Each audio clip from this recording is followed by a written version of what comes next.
Jane. I heard you're doing a good job. I am doing pretty good. I did Very detox, and then I did my halfway home house. Okay, and you're still in your quarter house. I'm in my quarter house. I lost my apartment Well, that's okay. You're on your way back. and my job, but I got another job Excellent. because you have to have a job. Right. Excellent. All right. So, being that you're still being treated by the quarter house, I just wanted to meet with you and just go over a few different subjects. So, we're going to talk about the difference between substance abuse and addiction. So, substance abuse is categorized by a harmful use of a substance and it alters your mind. Okay. Addiction is a compulsion that's uncontrollable, that the end result is negative and the consequences. Okay. Okay. Also, with addiction, you have some physical withdrawal when you're not using, nausea, shakes, headaches, sleep disturbance, sweats, or mood swings. So through your detox and your halfway house experience, which one do you think that you may encounter? Out of which two? Substance abuse or addiction? Which one do you think you fell into? Can you fall into both? Why do you think you fell into both? Well, I think, I abuse substances, but I also think I'm addicted to substances. Right. We think you are addicted anyway. All right. Okay? But we like to explain the differences. From your intake going into detox, I reviewed it, and you did have some physical withdrawal. Mm-hmm. And the last time we met, you were hanging out with the people you used to hang out with. You were on the means of losing your job, and you were pretty well getting evicted. So that's kind of negative. And you continued to use even though you were having those negative So consequences. can I be addicted? Can I abuse substances and be addicted, or are they separate? They kind of separate. It's stages or steps.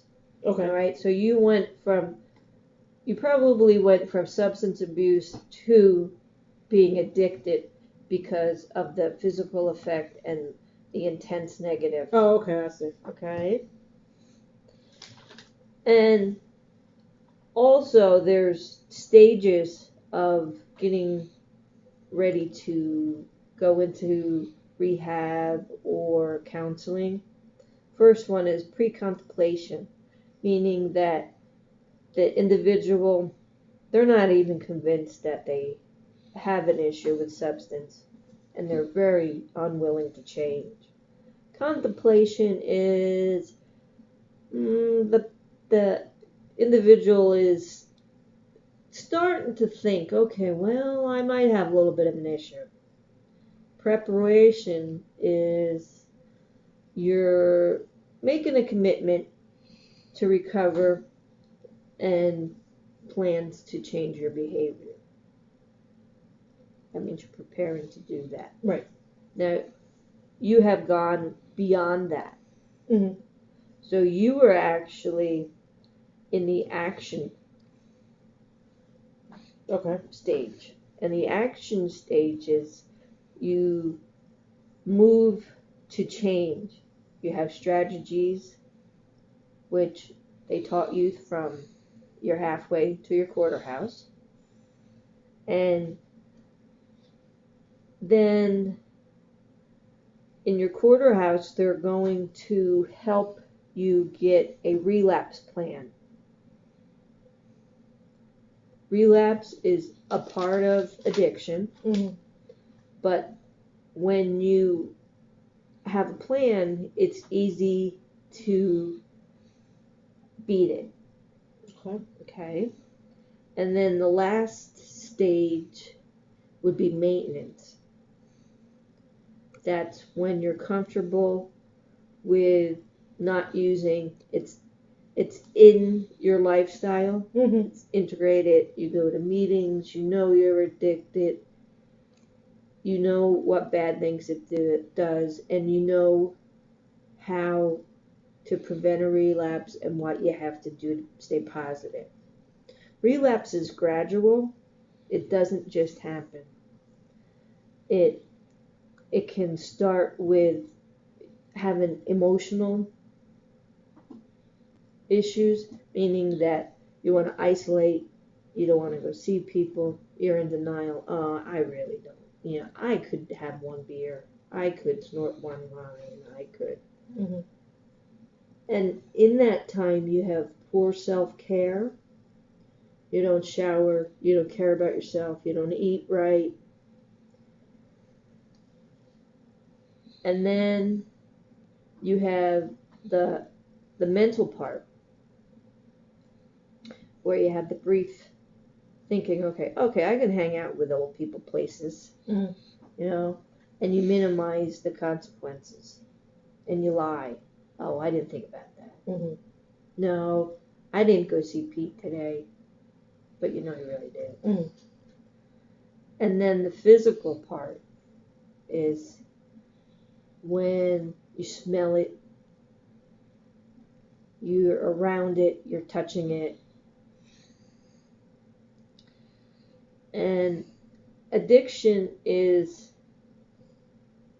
it affects your brain. Mm-hmm.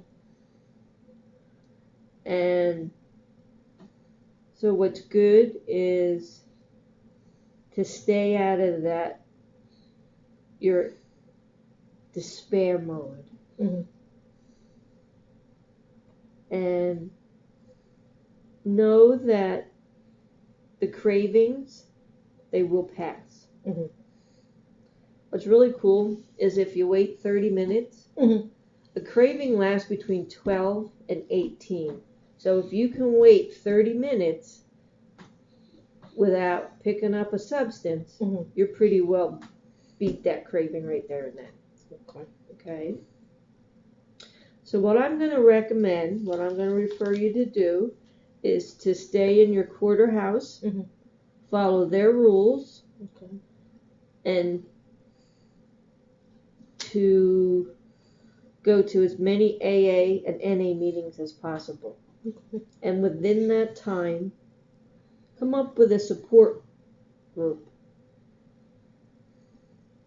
Not necessarily a support group because you'll have that in AA or NA, Mm-hmm. but new friends, healthy friends that you can go and count on when you come out. All right. All right? Mm-hmm. All right, Jane, keep up the good work. All right, thank you. You're welcome.